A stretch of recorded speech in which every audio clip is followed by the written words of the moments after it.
Assalamualaikum warahmatullahi wabarakatuh. Selamat datang kembali di channel Bani Muslim. Pada kesempatan istimewa ini, kita akan menyelami samudra hikmah dan keteladanan dari seorang tokoh sufi agung, panutan para wali yang namanya senantiasa harum mewangi sepanjang zaman. Beliau adalah Al-Ghawts Al-A'zam, Sultanul Awliya, Asy-Syaikh Abdul Qadir Al-Jailani, rahimahullah. Mari kita ikuti bersama kisah lengkap perjalanan hidup beliau dari kelahiran hingga warisan abadinya. BAB 1. Kelahiran Sang Cahaya dan masa kecil, penuh kejujuran di sebuah desa bernama Jilan atau Gilan di Persia pada tahun 470 Hijriah atau 1077 Masehi. Lahirlah seorang bayi laki-laki yang kelak akan menjadi pelita bagi umat. Ayahandanya bernama Abu Shalih Musa Jangki Dausat, seorang yang saleh dan keturunan Imam Hasan bin Ali bin Abi Thalib. Ibundanya adalah Sayyidah Ummul Khair Fathimah binti Abdullah As-Sawma'i, juga seorang wanita mulia keturunan Imam Husain bin Ali bin Abi Thalib. Dengan demikian, Syekh Abdul Qadir adalah seorang sayyid memiliki darah keturunan Rasulullah Shallallahu Alaihi Wasallam dari kedua jalur. Sejak kecil, tanda-tanda keistimewaan telah tampak pada dirinya. Diriwayatkan bahwa beliau tidak mau menyusu di siang hari pada bulan Ramadan, sebuah pertanda awal akan kesucian dan kepatuhannya. Namun kisah yang paling masyhur dan menjadi pelajaran abadi dari masa kecil beliau adalah tentang kejujurannya.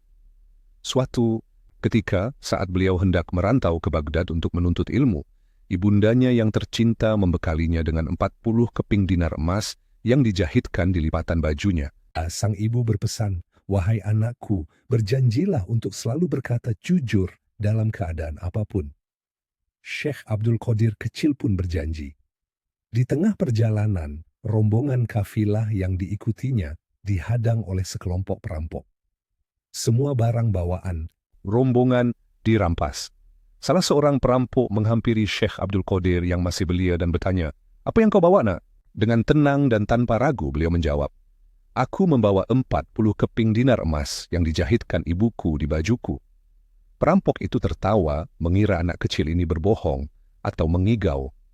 Ia melaporkan kepada pemimpinnya yang kemudian memanggil Syekh Abdul Qadir. Pertanyaan yang sama diajukan dan jawaban yang sama pula diberikan. Pemimpin perampok memerintahkan untuk memeriksa, dan benarlah, ditemukan 40 keping dinar emas. Pemimpin perampok terkejut dan bertanya, "Wahai anak kecil, mengapa engkau berkata jujur padahal engkau tahu kami akan mengambilnya?" Syekh Abdul Qadir menjawab, "Ibuku telah berpesan agar aku selalu berkata jujur, dan aku telah berjanji kepadanya. Aku tidak ingin mengkhianati janjiku kepada ibuku hanya karena takut kehilangan harta." Kejujuran yang luar biasa dari seorang anak kecil ini menggetarkan hati pemimpin perampok dan seluruh anak buahnya. Mereka menangis, menyesali perbuatan mereka. "Engkau, seorang anak kecil, begitu takut mengkhianati janji kepada ibumu, sedangkan kami bertahun-tahun mengkhianati janji kami kepada Allah," kata pemimpin perampok. Seketika itu juga, mereka bertaubat di hadapan Syekh Abdul Qadir Al-Jailani dan mengembalikan semua barang rampasan. Inilah karamah pertama yang tampak, buah dari kejujuran yang luhur.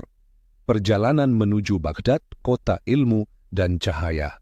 Setelah peristiwa dengan para perampok, perjalanan dilanjutkan.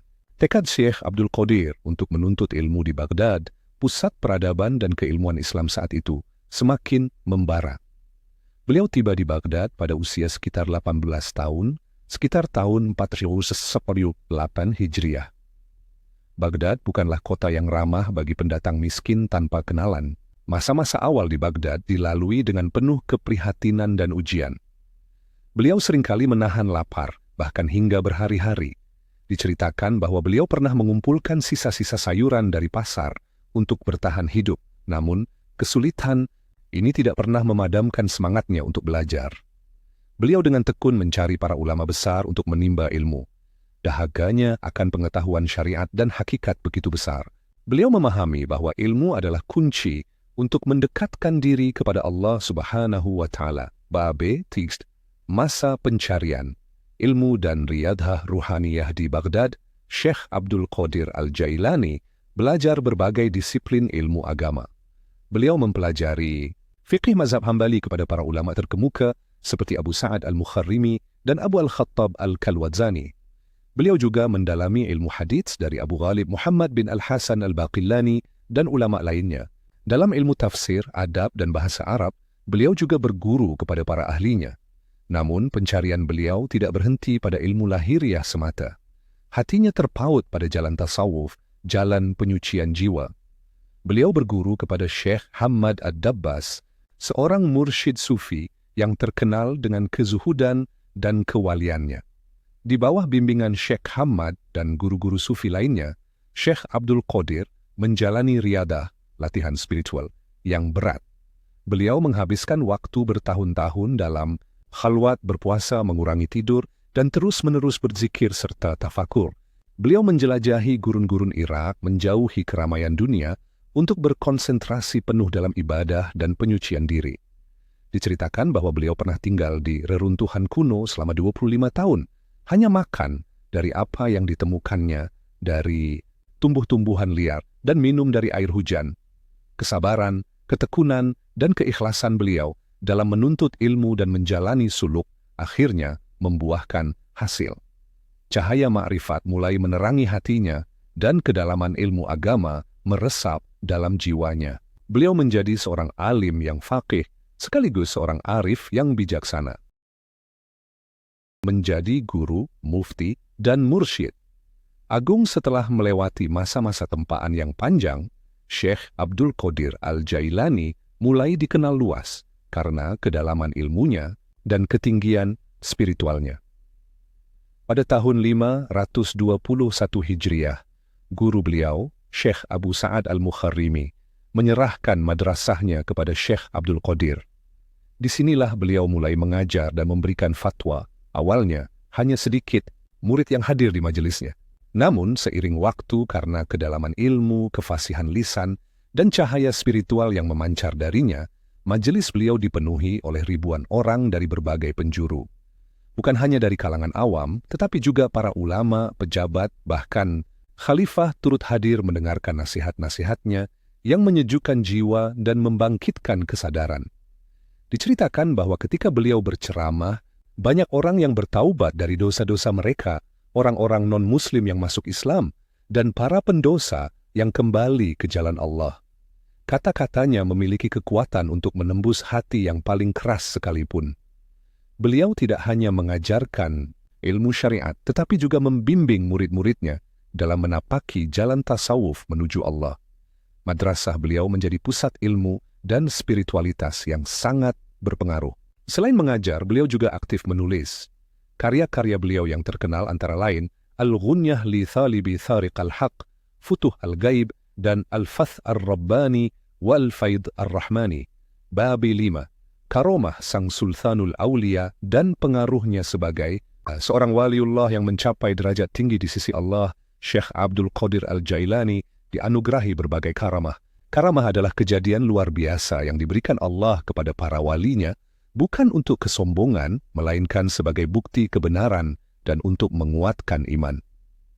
Banyak kisah karamah beliau yang diriwayatkan, seperti menghidupkan orang mati, dengan izin Allah menyembuhkan penyakit, mengetahui isi hati seseorang, hingga menundukkan jin. Namun, penting untuk diingat bahwa karamah terbesar beliau adalah istiqamahnya dalam syariat. Kemampuannya membimbing ribuan orang menuju jalan kebenaran dan warisan ilmunya yang tak ternilai. Syekh Abdul Qadir pernah berkata, kaki ini berada di atas pundak setiap wali Allah. Ucapan ini bukanlah bentuk kesombongan, melainkan sebuah isyarat akan kedudukan spiritual beliau yang sangat tinggi, yang diakui oleh para wali pada zamannya dan sesudahnya. Gelar Sultanul Aulia, Raja para Wali, dan Al-Gauts Al-Azam, Penolong Agung, melekat pada namanya. Pengaruh beliau sangat luas. Beliau berhasil mendamaikan berbagai kelompok yang berseteru, memperbaiki moral masyarakat, dan mengembalikan umat kepada ajaran Islam yang murni, yaitu Al-Quran dan Sunnah. Beliau menekankan pentingnya keseimbangan antara syariat, hukum lahiriah, thariqah, jalan spiritual, dan hakikah, hakikat kebenaran. Bab 6, wasiat, wafat, dan air, mata perpisahan. Setelah mengabdikan seluruh hidupnya untuk ilmu, dakwah, dan ibadah, Syekh Abdul Qadir Al-Jailani merasakan ajalnya semakin dekat. Beliau mengumpulkan putra-putra dan murid-muridnya, memberikan wasiat-wasiat terakhir yang penuh hikmah. Di antara wasiat beliau adalah, bertakwalah kepada Allah dan taatlah kepadanya. Ikutilah syariat Rasulullah Shallallahu Alaihi Wasallam. Janganlah kalian berbuat bid'ah, bersabarlah dan berpegang teguhlah pada Al-Quran dan Sunnah. Utamakan keikhlasan dalam setiap amal. Pada malam Sabtu, tanggal 11 Rabiul Akhir tahun 561 Hijriah atau 1166 Masehi, dalam usia 91 tahun, Sang Sultanul Aulia berpulang ke rahmatullah. Langit Baghdad seolah menangis, ribuan orang larut dalam duka yang mendalam. Kepergian beliau meninggalkan kekosongan yang besar, namun cahaya ilmunya terus bersinar.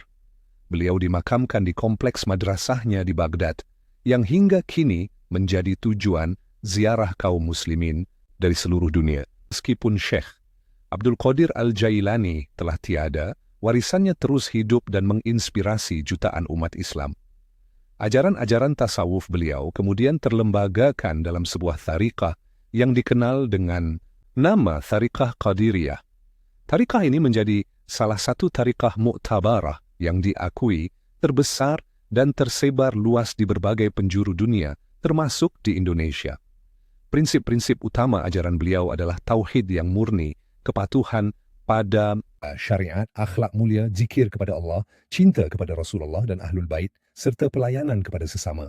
Kisah hidup beliau, terutama kejujurannya sejak masa kanak-kanak, kegigihannya dalam menuntut ilmu, kezuhudannya, dan kedalaman spiritualnya, menjadi teladan abadi bagi kita semua. Semoga kita dapat meneladani akhlak mulia Syekh Abdul Qadir Al-Jailani, mengambil pelajaran dari kisah hidupnya, dan mengamalkan ajaran-ajarannya yang luhur. Semoga Allah Subhanahu wa Ta'ala senantiasa melimpahkan rahmat dan ridha-Nya kepada Syekh Abdul Qadir Al-Jailani dan menempatkannya di tempat tertinggi di sisinya. Amin ya Rabbal Alamin. Demikianlah kisah lengkap Syekh Abdul Qadir Al-Jailani, Sultanul Aulia. Semoga bermanfaat dan menambah kecintaan kita kepada para wali Allah. Terima kasih telah menyimak. Nantikan kisah-kisah inspiratif lainnya di channel Bani Muslim. Wassalamualaikum warahmatullahi wabarakatuh.